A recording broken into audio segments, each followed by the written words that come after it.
Hey guys, we have a real short video for you today. We're looking at section 2-3, supply and demand. We want to understand that the slopes of the supply and demand curves, what they are, and then find the points of equilibrium. So we're going to be able to find the slope of supply and demand curves and that point of equilibrium. Here are a few words that we need to know. Demand function relates the quantity of a product to its price. If the price is real low, then many people want it and can afford it, so large quantities may be sold. Demand is the quantity the consumer wants. Supply is the quantity of items that are available to be sold. Wholesale price is what the manufacturer charges the retailer. Markup is the amount the retailer increases the price so that they can make a profit. And retail price is what the item will sell for. So here we're looking at demand and supply. So, and we're looking at that, comparing the quantity. The Q on the this side is the quantity in each case, and then the P along the bottom is the price. So we're saying you can sell a lot when the price is low. When the price is higher, moving to the right, the price gets higher, then you can't sell as many.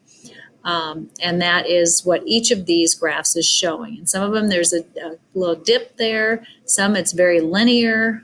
Some of it has a different kind of curve. Here's the same thing with supply. When you're not going to get a good price for the item, the quantity is kind of low. Price is low, but if you have a bunch of them, you want to sell them. You want to be able to sell a lot of them at a higher price. So again, you don't want to sell as many when the price is low, but you want to sell a lot of them when the price is high for each of those graphs. So what we're trying to find here is the point of equilibrium. Point of equilibrium is that spot where they intersect. This diagram is showing that if the price is below the equilibrium, then what happens is you have a lot of demand, but not a lot in way of supply. Nobody wants to make something for $3 if that's not, if it costs them more than that to make it. Likewise, if you have something that you have a little higher price, if it's higher than the point of equilibrium, then the demand for it is not as high, but the supply, you want to supply, your supplier wants to give you as many as they can. So here, right here, is that point of equilibrium. That's where the supply meets the demand, and that would be the price that they both can agree on, if you will. So finding a retail price. This is the equation we use. Markup plus wholesale price equals the retail. So we have a wacky widget company that sells widgets for $2 wholesale. A local store has a markup of $1.79. So to find that retail price, we do markup plus wholesale equals retail, make a little algebra equation there, and then we put the numbers in. $1.79 is the markup. The wholesale price was $2, so that means we're going to sell it, or the company will sell it for $3.79. Then another way to look at the markup, it's the percent. So it says the Robert Corporation sells teddy bears at a wholesale price of $23. If a store marks this up 110%, then what is the retail price?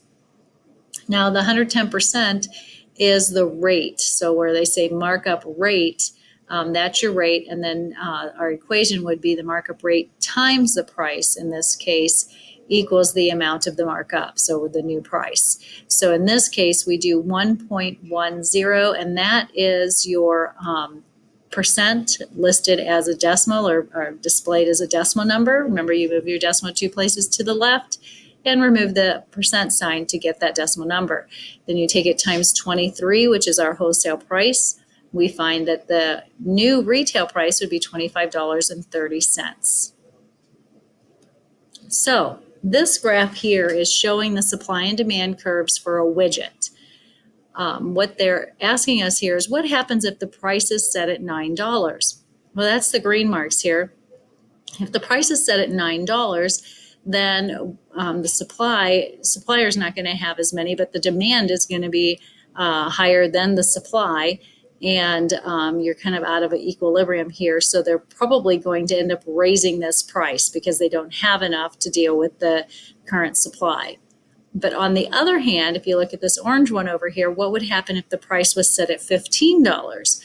Well, at $15, you're going to have a good supply of them. Yeah, you really want to sell that at $15, but the demand is not there because that's too high of a price. So you may decide here that, oops, we're going to have to reduce our price. And that's when we look at, oh, our equilibrium is $11. So if we get it back to the $11, our supply and demand will match up. So that's really what we're talking about when we talk about equilibrium. And at this point, if you would take a look at section 2.3, there are 4 problems there for you. You should find that in Google Classroom, and I will see you next time.